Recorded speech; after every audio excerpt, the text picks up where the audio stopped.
प्रभुपद रत भव विरत नित बंदों भक्त उदार भक्त यज्ञ नारायण पांडेय। मिर्जापुर के पास चंद्रप्रभा नदी के तट पर एक गांव में हुई थी।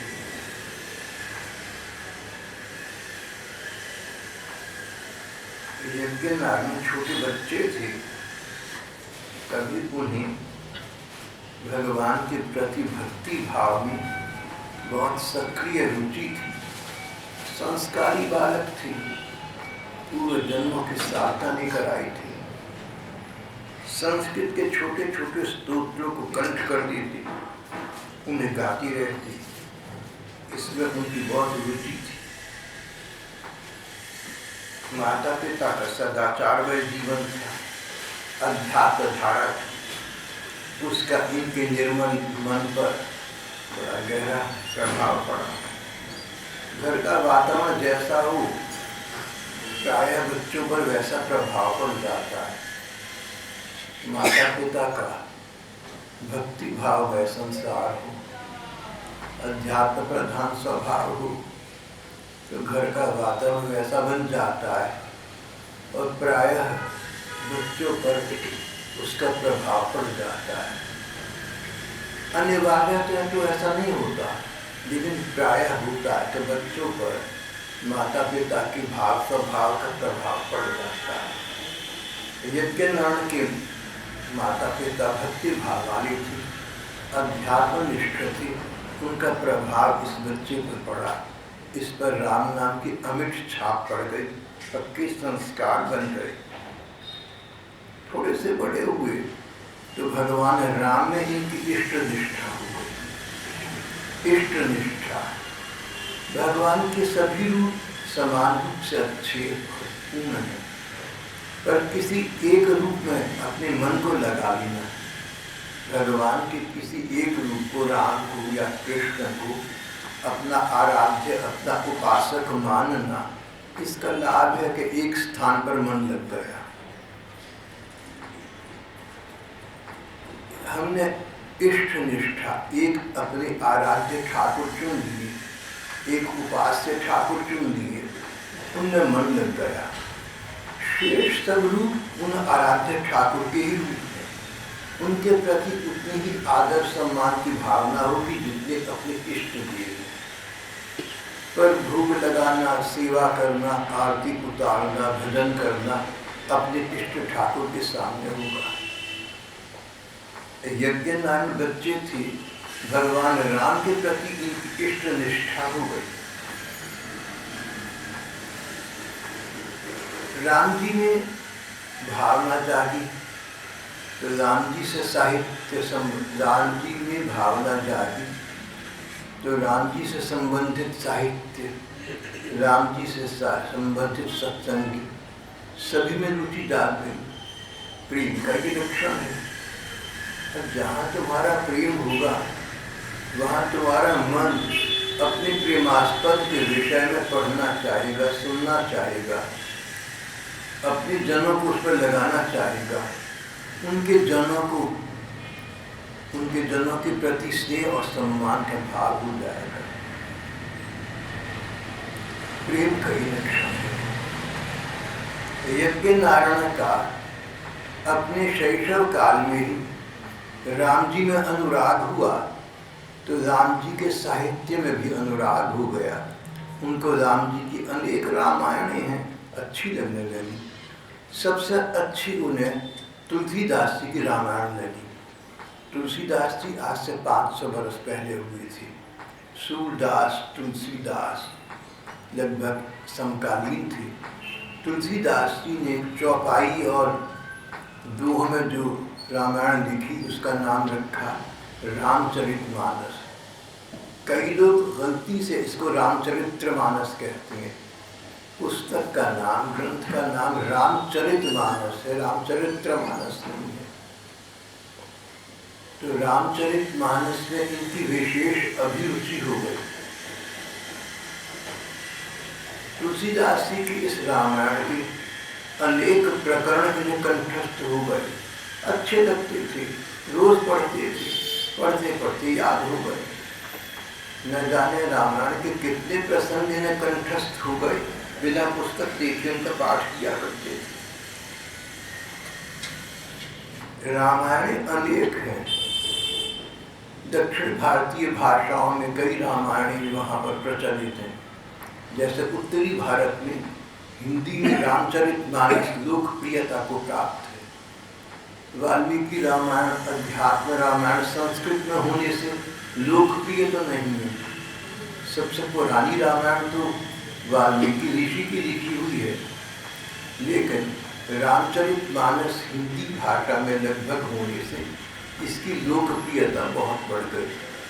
इस प्रकार अपने अपने देश प्रदेश में अनेक रामायणी हैं। यज्ञ नारायण का तुलसीदास जी के रामायण बहुत प्रेम हो गया, उसका नित्य प्रति पाठ करते। फिर तुलसीदास जी ने भगवान राम के विषय में और बहुत कुछ पुस्तकें लिखी, ग्रंथ लिखे, साहित्य का सृजन किया। उनमें एक का नाम विनय पत्रिका है। विनय पत्रिका तुलसीदास जी ने भगवान राम के नाम प्रार्थना की है, पदों में है, भजनों में है। उन प्रार्थनाओं में विनय, दैन्य की प्रधानता है। सबका भाव ये कि भगवान मैं तो कुछ भी नहीं हूँ, बल्कि गया गीता हूँ, आप अपनी कृपा से मुझे उद्धार कर सकते हैं, सुधार सकते हैं और अपने चरणों में स्थान दे सकते हैं। अपनी लघुता, अपनी क्षुद्रता, अपना दैन्य तुलसीदास जी ने पदों में, भजनों में प्रकाशित किया। राम जी के नाम ये पत्रिका, ये आवेदन पत्र है, इसका नाम ही विनय पत्रिका है। विनय पत्रिका के पदों का देश प्रदेश में बड़ा प्रचार है। रेडियो पर अनेक पद भजन गाए जाते हैं, यहाँ भी सब लोग बोलते हैं। सुंदर से सुंदर पद है विनय पत्रिका में।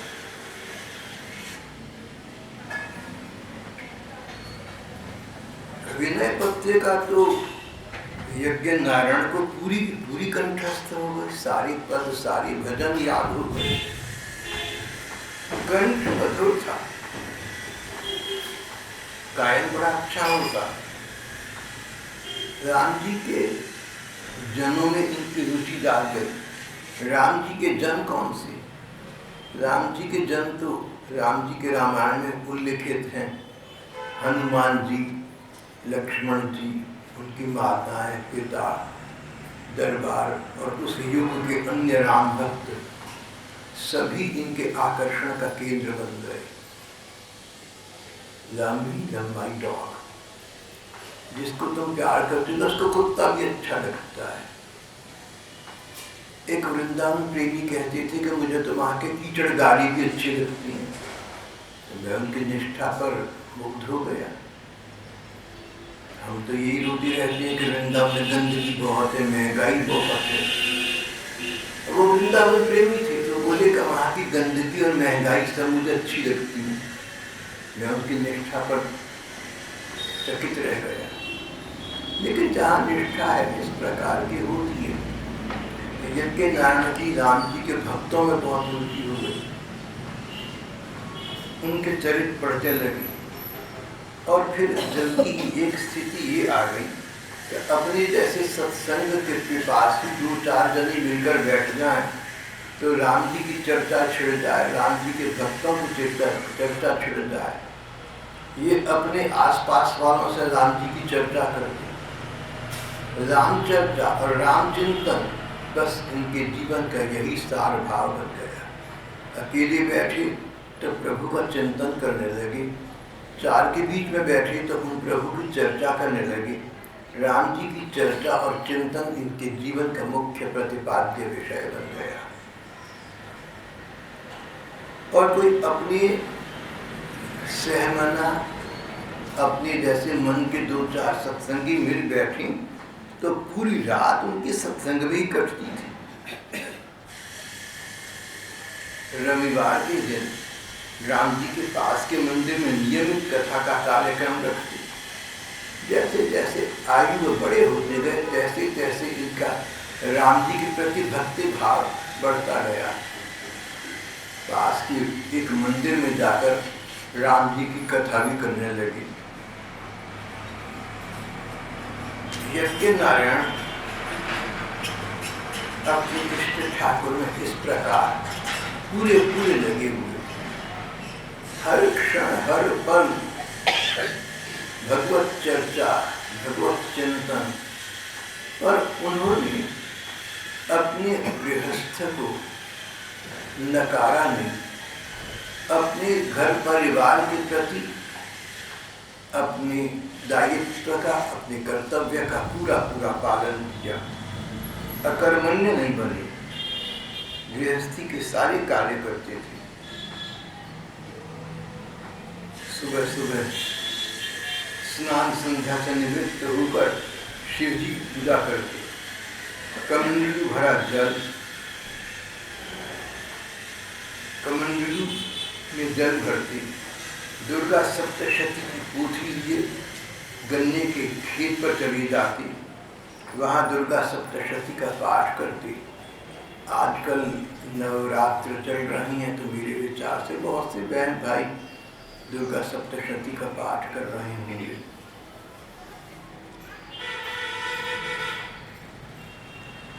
यज्ञ नारायण से स्वयं ही यज्ञ नारायण अपने आप से संतुष्ट थे, आत्मतुष्ट व्यक्ति थे, नामनिष्ठ थे, भगवान के भजन चिंतन में लगे रहते थे, जीवन का सदुपयोग कर रहे थे। और साथ में उनके इष्ट परिवार के लोग, इष्ट मित्रगण सो भी उनसे संतुष्ट थे, क्योंकि उनके प्रति कर्तव्य का पालन कर रहे थे। अवश्य ही यज्ञ नारायण परिवार के प्रति जो कर्तव्य पालन कर रहे थे, उसका आधार अहंता ममता नहीं थी। ये अहंकार नहीं था कि मैं नहीं करूंगा तो कौन करेगा, मैं नहीं इनका करना है, मैं नहीं करूंगा तो होगा नहीं। और न ममता थी। प्राय हम लोगों को अपने घर के लोगों में ममता आसक्ति हो जाती है। इनमें इस प्रकार का अहंता ममता का भाव नहीं था, केवल ये भाव था कि ये परिवार भगवान ने मुझे प्रभार के रूप में दिया है, मेरे चार्ज में दिया है। तो पहले की बात हुई, जैसे भारत के राष्ट्रपति किसी महामहिम को किसी राज्य का राज्यपाल नियुक्त कर दें तो वहाँ लगा रहता है, तो वहाँ से स्थानांतरित कहीं और कर दे तो दूसरे में लग जाता है, पहले को भूल जाता है। इस प्रकार यज्ञ नारायण के मन में ऐसा बैठा हुआ था कि मेरा ये परिवार, मेरी ये घर गृहस्थी, इसका दायित्व तो मुझे भगवान ने सुपुर्द किया है। इनके प्रति दायित्व वहन करना भगवान की आज्ञा का पालन मात्र है। जब तक भगवान चाहते हैं तब तक मैं इनका सेवा कार्य करूंगा, जब भगवान नहीं चाहेंगे तो न सही। भगवान की आज्ञा पालन के रूप में परिवार का पोषण कर रहे हैं।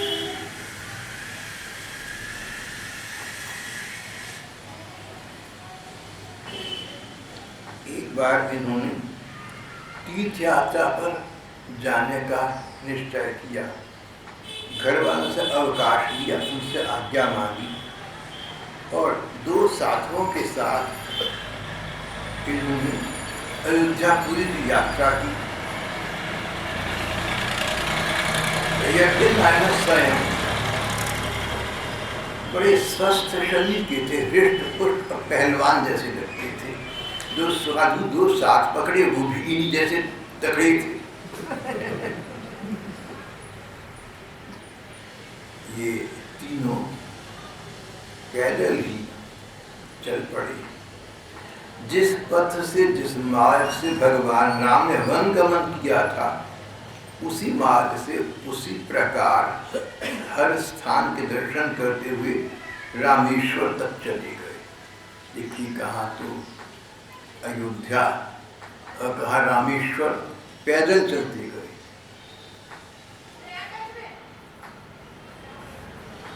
ये बात लगभग 60-70 बरस पुरानी है, अधिक पुरानी नहीं है। सन 1940 तक इनका शरीर था। तो इस वर्तमान युग में जहाँ पर आने जाने की सुविधाएं हैं, वहाँ पर उन्होंने रेलगाड़ी या बैलगाड़ी का भी आश्रय ले लिया। तीनों जनों ने पद यात्रा की, अयोध्या से रामेश्वरम तक पहुँचे, दक्षिण भारत के अंत तक मानो पहुँच गए। मार्ग में राम जी की कथा करते कहते, राम जी के भजन बोलते और इस प्रकार संकीर्तन करते, जप करते। प्रातः सायं तो ये सत्संग का नियम विशेष होता है।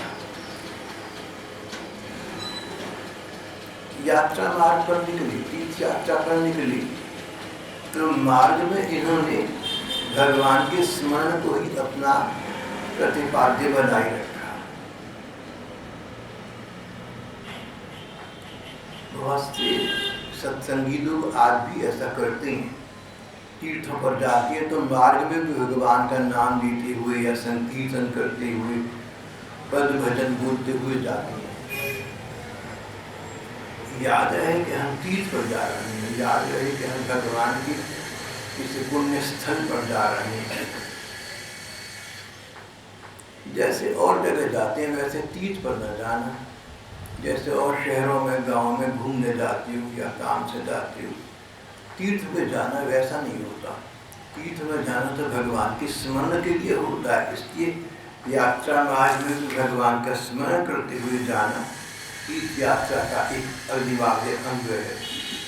ये तीनों महात्मा अयोध्या से लेकर रामेश्वरम तक पैदल यात्रा पर निकले। जल्दी क्या है कहीं पहुंचने की, भगवान का नाम भी लेना है, भजन ही करना है। एक स्थान पर न किया, दूसरे स्थान पर कर लिया। जो लोग भजनानंदी हैं, जो लोग नामानुरागी हैं, उनके समय का नाश नहीं हो सकता, क्योंकि जहाँ बैठे हैं वहीं भगवान का भजन करना है। अगर तुम्हारा कहीं समय नष्ट हो सकता हो तो समझ जाना कि तुम्हारा मन भगवान के भजन में नहीं लगता। नहीं तो भजन में मन लगता हो तो जहाँ भी बैठे हो, गाड़ी विलंबित हो गई, ट्रेन लेट हो गई तो नाम जप करने लगे। कई जने हैं तो मिलकर संकीर्तन करने लगे, सत्संग करने लगे।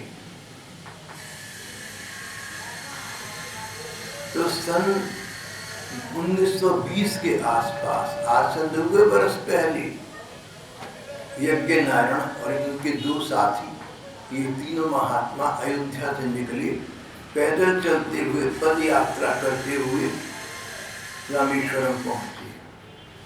अयोध्या से रामेश्वरम जाने का मार्ग इन्होंने वो पकड़ा जो अवतारी काल में प्रभु राम जी ने पकड़ा। जिस मार्ग से राम जी रामेश्वरम पहुंचे थे उस मार्ग से पहुंचे। राम जी के युग में तो मार्ग और प्रकार के थे, कहीं कैसे थे, कहीं कैसे थे।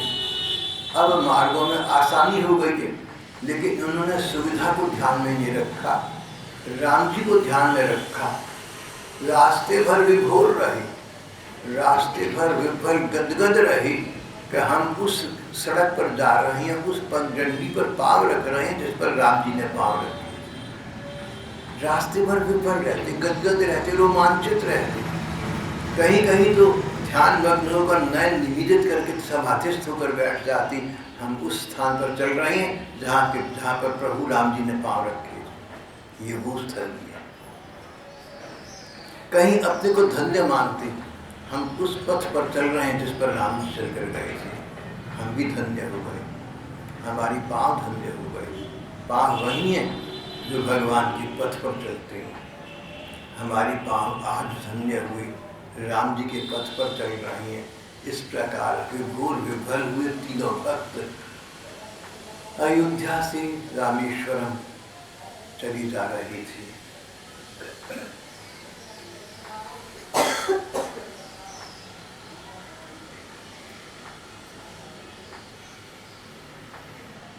मार्ग में कई गांव पड़ते, कई नगरियाँ पड़ती, कई तीर्थ पड़ते। वहाँ पर ये पता लगाते कि कौन से सत्संग चल रही हैं, कौन से संत यहाँ विराज रही हैं, उन संतों की सेवा में अपना समय व्यतीत करते, उनके संग का लाभ उठाते। इन्होंने बद्रीनाथ और केदारनाथ जी की भी दर्शन किए।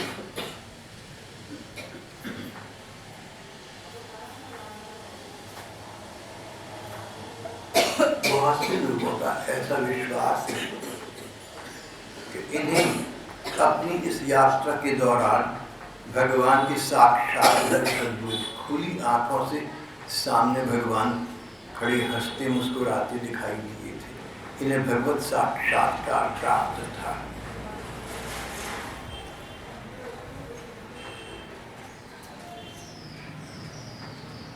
इस प्रकार जीवन के 40 वर्ष तय हो गए।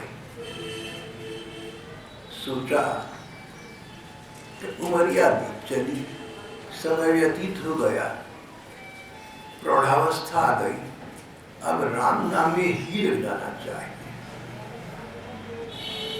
अब तक तो ऐसा लगा कि मैं भगवान में भी लगा हुआ था, अब भी लगा हुआ नहीं, अब राम नाम में ही लगना चाहिए। यज्ञ नारायण संसार को असारता की दृष्टि से देखने लगे। परिवार में रुचि लेनी उन्होंने लगभग समाप्त कर दी।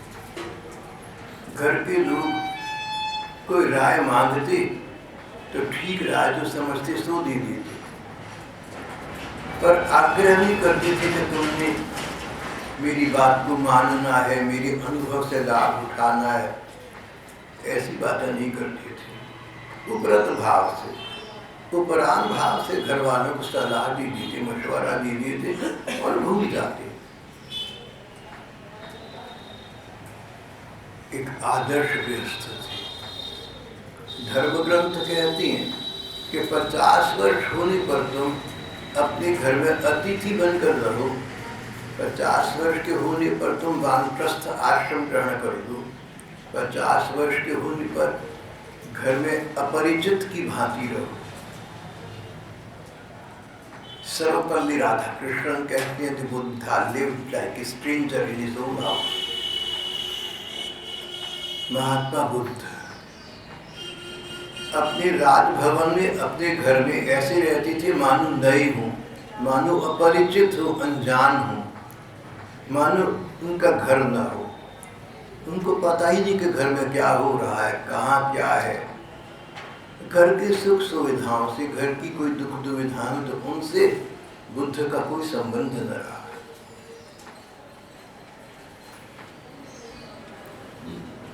Lived like a stranger in his own house। अपने घर में अपरिचित की भांति रहते थे। दीवारों को और छतों को देखते मानो कोई नया आदमी घर में आज पहली बार आया।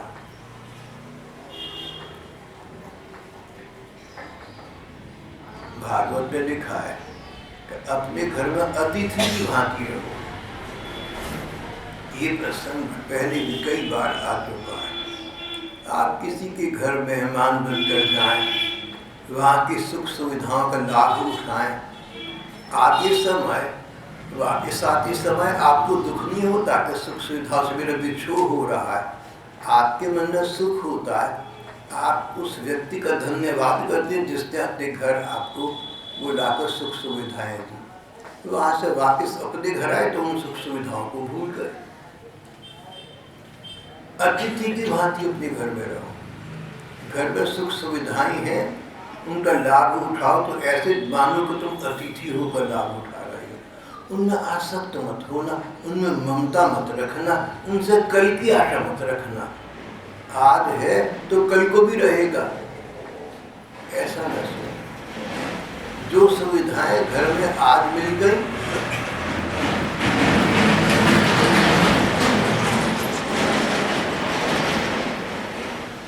जो सुविधाएं घर में आज मिल गई, बहू बेटी ने दे दी, घर के अन्य लोगों ने दे दी, भगवान उनका भला करे, बहुत अच्छा है। और कल को न दें तो निराश मत होना। कल किसने लिखा है, व्यक्ति वो है जो घर में रहता रहता कल को अपने जीवन में स्थान न दे।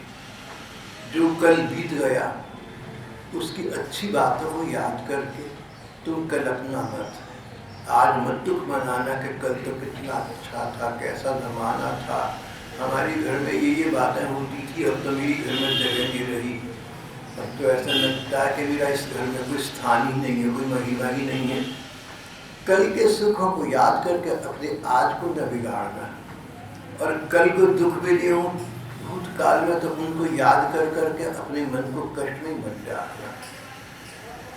भूतकाल के, अतीत काल के, अर्वाचीन काल के पिछले अपने जीवन के सुखों और दुखों को याद करके आज अपने मन को प्रभावित करना।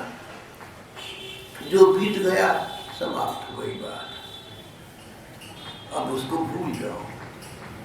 और इसी प्रकार आने वाले कल का विचार भी मत करो, न तो कल की आशाएं पिरो लो और न कल की निराशाएं बना लो। ना तो आशाएं रखो कि अब कल होगा, समय आएगा, घर वाले मेरे लिए ये करेंगे, मेरा ख्याल रखेंगे, तुमसे आशाएं बांधोगे।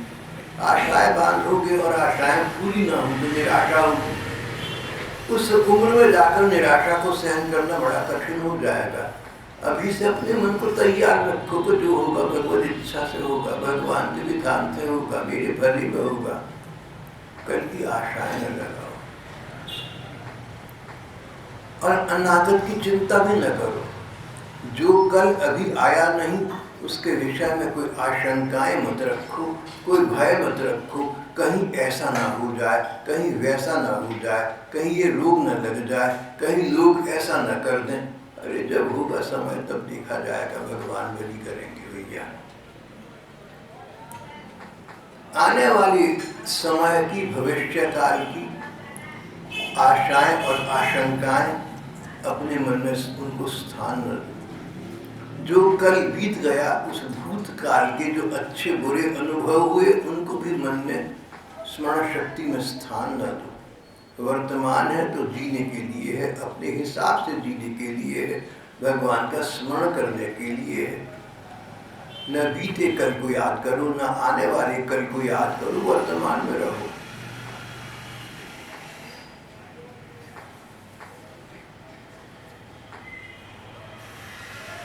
यज्ञ नारायण इसी प्रकार के धर्म ग्रंथ कहते हैं कि 50 वर्ष के होते होते तुम वानप्रस्थ हो जाओ, घर में रहते रहते विरक्त हो जाओ, मानो तुम घर में हो ही नहीं। लेकिन यज्ञ नारायण तो धर्म ग्रंथों के आदेश से एक पग आगे निकल गए। 50 वर्ष के न हुए थे, 40 वर्ष के थे जब सोचा कि धर्म ग्रंथ भले ही हमारे भले में कुछ मंत्रणा देती हैं, राय देती हैं, पर हमने अपने को स्वयं भी तो देखना है। 40 वर्ष का हो गया, बहुत दुनिया भुगती, बहुत संसार देख लिया, बहुत रिश्तेदारियां देख ली, कहाँ तक पड़ा रहूंगा इन सभी झंझटों में। तो भगवान का भजन करना है। अब इन बातों को भूलकर, इन बातों को छोड़कर, कोटिम त्यक्त्वा हरिम स्मरेत, दुनियादारी की, रिश्तेदारी की, मोह ममता अहंकार की करोड़ों बातों को छोड़कर बस भगवान का स्मरण करना है। मन है, मन यायावर है, मन परिभ्रामक है, मन भटकने वाला है। इस मन को नियंत्रण में करना है। बार बार जब देखो मन संसार में गया, जब देखो मन भूतकाल में गया, मन भविष्य में गया, जब देखो कि मन इधर उधर भटका, उसी समय जैसे याद आए उस मन को समझा बुझाकर अपने पास वापस ले आओ। जैसे याद आए कि अरे मैं तो दुनियादारी की बातें सोचने लगा, मैं तो बहु बच्चों का सोचने लगा, मैं तो निंदा प्रशंसा सोचने लगा, मैं तो अच्छा बुरा सोचने लगा। जैसे विचार है ना, विवेक से काम लो। अरे चलो अब तक तो जो समय नष्ट हो चुका, इसी क्षण से भगवत चिंतन करता हूँ। मन को वहाँ से प्रयत्न पूर्वक हटाकर राम नाम के स्मरण में लगा लो। कुछ न करो तो कल के पाठ प्रसंग में आया था, बिना मन के बिना श्रद्धा विश्वास के सही तुम नाम का जप करने लगो, राम राम हरे हरे, कृष्ण कृष्ण हरे हरे। मन लगे न लगे कोई चिंता नहीं, नाम की वस्तु शक्ति तुम्हारा कल्याण कर देगी।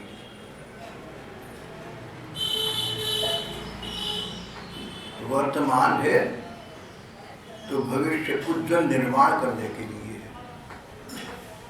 परलोक सुधारने के लिए, भगवान का भरोसा संजोने के लिए, उसमें इसका प्रयोग करो।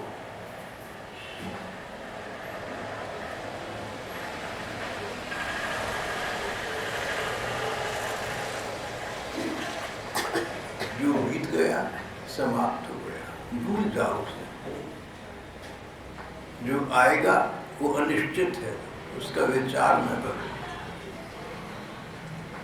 Let the dead past bury its head. Trust not future, how pleasant. भविष्य कितना भी उज्जवल दृष्टिगोचर क्यों ना होता हो, उसके भरोसे मत रहना। Trust not future, how pleasant. Let the dead past bury its head. जो भूत है, जो बीत गया, उसको दफना दो, उसको भूल जाओ। Act in the living present. जो वर्तमान है, जीवित है, तुम्हारा समय ये है, इसमें तुम एक्ट करो, इसका पुरुषार्थ करो, इसमें भजन करो। हार्ट विद हिम, दिल लगाकर करना, गॉड ओवरहेड, और याद रखना भगवान तुम्हें देख रहे हैं। जो तुम अच्छे से अच्छे काम वर्तमान जीवन में करोगे, उनके फल की आशा संसार से मत रखना, बेटा बहू बच्चों से मत रखना, समाज से मत रखना, रिश्तेदारों से मत रखना, भगवान से रखना। भगवान सब आशाओं को पूर्ण करने वाली है। जिसने भरोसा भगवान पर रखा, भगवान ने उसको कभी निराश नहीं किया। God never lets his own people down. उन भगवान का भरोसा रखना है, भगवान के सामीप्य की प्रतीति करना, भगवान की सन्निधि की प्रतीति करना। एक भगवान ही ऐसे हैं जिनका अगर कल्पना करो कि मेरे पास हैं, तो कल्पना में नहीं, भगवान यथार्थ में तुम्हारी पास होते हैं। किसी व्यक्ति की हम कल्पना करें कि वो हमारे पास है, तो सब कुछ पास नहीं है। लेकिन भगवान की कल्पना करें कि वो पास हैं, तो सचमुच पास है, क्योंकि भगवान सर्वव्यापक है। भगवान के सब अंग सब स्थानों पर है। सर्वतः पाणिपादम तत्सर्वतोक्षिशिरोमुखम सर्वतो श्रुतिमल्लोके सर्वमावृत्य तिष्ठति। भगवान तो सारी में है, उनके अंग सारी में। हम मनुष्य हैं, हमारे अंग सारी में नहीं है। जहाँ हाथ है वहाँ पाँव नहीं हो सकता, लेकिन भगवान के जहाँ हाथ है वहाँ पाँव भी हो सकते हैं। भगवान का शरीर हमारे जैसा हाड़ मांस का पुतला नहीं है, ऐसा ग्रॉस मटेरियल नहीं है कि जगह घेरता हो। भगवान जैसा चाहे वैसा अपने को बना सकते हैं, वैसा अपने ही विग्रह को बना सकते हैं। भगवान सर्वसत्य तत्व का धाम है। जहाँ कुछ है भगवान है, जहाँ कुछ नहीं है वहाँ भी भगवान है। जो हमारी कल्पना शक्ति से परे का जगत है, उसमें भी भगवान है। उन भगवान का आश्रय लेना, उनका स्मरण करना, और कुछ भी न हो सके तो उनके नाम का शुभवत जप करना। शुभ तोते की तरह से, जैसे तोता राम राम करे, अर्थ नहीं पता लेकिन बोलता है राम राम, ऐसे कर देना। महात्मा कहते हैं इस प्रकार लिए गए नाम जप का भी तुम्हारे मन पर, तुम्हारे तन पर, तुम्हारे भविष्य पर गहरा प्रभाव पड़ेगा। ये तुम्हारा सहाय है, जाकी सहाय। जिसकी सहायता भगवान करे उसको संसार की क्या आवश्यकता रह गई। हमें अपना सहाय भगवान को बनाना चाहिए।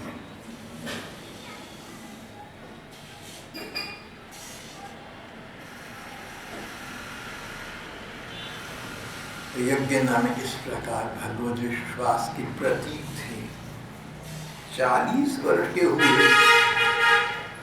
तो उन्होंने अपने को रियायत नहीं दी कि मैं 40 का हो गया तो क्या हुआ। धर्म ग्रंथ तो 50 की उम्र बताते हैं। बोले नहीं भैया, अब 40 का हो गया, दायित्व निभा लिए। अब 40 की आयु ऐसी कि अभी अंग काम कर रहे हैं, इंद्रियां सक्रिय हैं, अभी अभी तन मन को भगवान में लगा लो।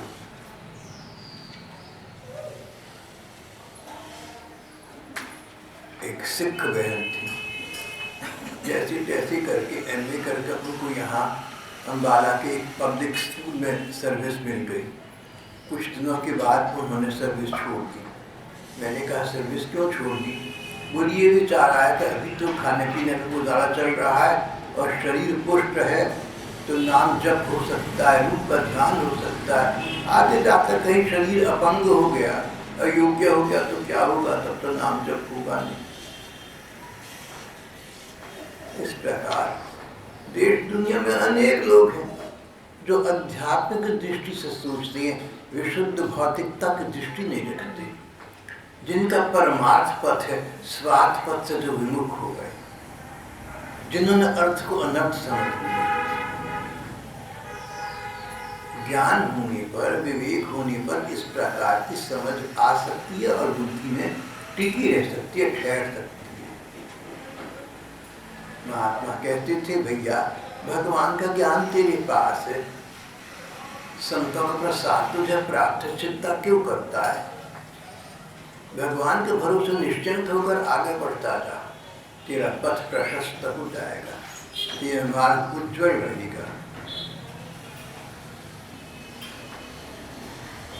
जीवन के 40 वर्ष पार करते तो इन्होंने अपना जीवन विलक्षण बना लिया, आश्चर्यजनक अद्भुत बना लिया। सुबह 4 बजे उठते, बड़े मधुर स्वर में भगवान से प्रार्थना करते, गीत गाते, भजन बोलते, दिन भर भजन, स्मरण, पूजन और पाठ का क्रम चलता। पाठ रामायण, विनय पत्रिका इत्यादि का पाठ करते रहते, ये क्रम चलता रहता। रात को 12 बजे से पहले ये कभी सोते ही नहीं थे। देखिए अब घर से तो इन्होंने अपने को कर्तव्य मुक्त कर लिया, कोई काम काज नहीं था, खाली हो गए, फिर भी लगता था कि समय बहुत कम है। जब करने को कुछ ना हो और ऐसा लगे कि करने को बहुत कुछ है, समय कम है, तो समझता भगवान की तुम पर अपार कृपा हो गई है, भगवान का वरद हस्त तुम्हारे कंधे पर है। ये सोच सोच कर मुक्त होना। भगवान का नाम जप करो तो सोचना कि भगवान का नाम लेकर उन्हें पुकार रही है। जिस प्रकार किसी व्यक्ति का नाम ले और पास हो तो आकर पूछता है या हमारी ओर मुड़कर देखता है, पूछता है भैया क्यों मुझे बुलाया? नाम जप करो तो सोचना आसपास उपस्थित भगवान क्या पता कब मेरे पास आकर सामने खड़े होकर पूछे कि मुझे क्यों याद किया, तूने बता तेरा क्या किया, कहाँ लिखा?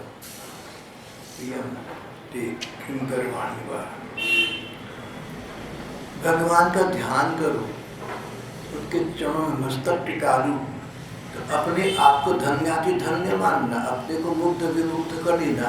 ये भगवान के वही चरण हैं जिनकी रज लक्ष्मी जी, शिव जी और संतादि ऋषि ग्रहण करना चाहते हैं। उन प्रभु के, उन प्रियतम के पाद पद्मों मैंने अपना मस्तक प्रणत कर दिया। सजीवता का एहसास करता, कल्पना मत मान जाना। भगवान के रूप का ध्यान आए तो कल्पना समझकर अपने आप को विमुख मत कर लेना, अपने को वंचित मत कर लेना। भगवान कल्पना में भी सकते हैं, भगवान तो निर्जीव शरीर में भी सकते हैं, भगवान शव में भी सकते हैं, भगवान लाश में भी होते हैं। उन सर्व सत्य भगवान का संधान करना और उनके ध्यान के समय उस ध्यान में मुक्त हो जाना, अपने मन को विमुक्त कर लेना, अपने जीवन को सार्थक करने का परमोच्च उपाय है। रात के 12 बजे के पूर्व ये कभी शयन ही नहीं करते थे। एक मान्यता ये है कि राम जी को वनवास हुआ जब अवतारी काल में, तो माघ मास था। माघ मास लगभग जनवरी का महीना।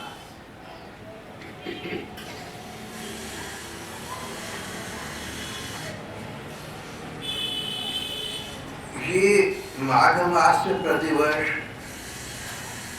प्रयाग जाते, त्रिवेणी तट पर निवास करते, स्नान भजन सत्संग करते।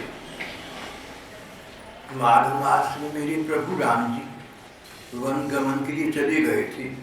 घर के सुखों का उन्होंने त्याग कर दिया, राज प्रासाद का त्याग कर दिया, राजमहल के सुखों को छोड़ दिया और मैं घर में रहकर घर की सुविधाओं को भोगूं, उसका दिल नहीं मानता था। माघ मास आते न आते राम जी के विचारों में और भी अधिक विमग्न हो जाते, तीर्थराज प्रयाग की यात्रा करते और त्रिवेणी के तट पर निवास करके राम जी की लीला कथा सत्संग भजन करते।